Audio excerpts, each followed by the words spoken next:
আসসালামু আলাইকুম এভরিওয়ান। আমি খুব ইম্পর্ট্যান্ট একটা টপিক নিয়ে এখন কথা বলবো। GLP-1টা কি সেটা নিয়ে আমি আগেই একটা শর্ট ভিডিওর মাধ্যমে আপনাদেরকে বোঝানোর চেষ্টা করেছি সহজ ভাষায়।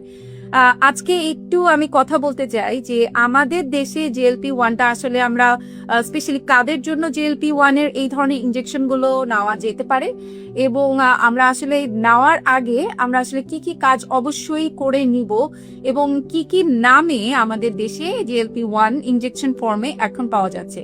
সো এটা অবশ্যই আমরা জানি যে GLP-1 হচ্ছে ন্যাচারালিও বডিতে তৈরি হয়, কিন্তু যাদের হচ্ছে গিয়ে ওবেসিটি লেভেল 2 লেভেল 3 তে আছে তাদের জন্য GLP-1 আসলে আমাদের অন্ত্রে বা ইন্টেস্টাইনে তৈরি হচ্ছে না।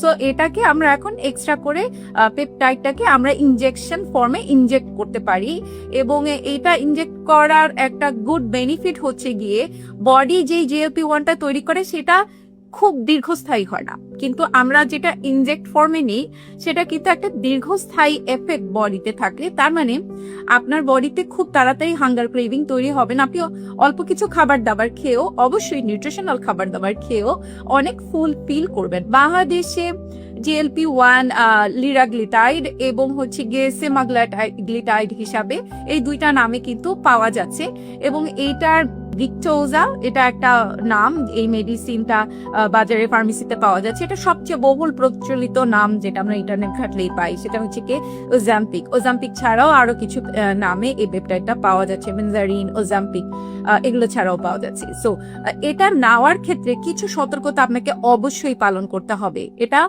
যেহেতু একটা পেপটাইড, একটা হরমোন আমি আমার বডিতে নিচ্ছি, অবশ্যই যদি আমি ওবেস ক্যাটাগরি 2 বা 3, তার মানে যদি আমি 100 কেজি প্লাস না হই, তাহলে আমি পার্সোনালি এবং আমার মতো অনেক প্রফেশনাল এবং ডক্টররাও কিন্তু এটা সহজে সাজেস্ট করতে চান না।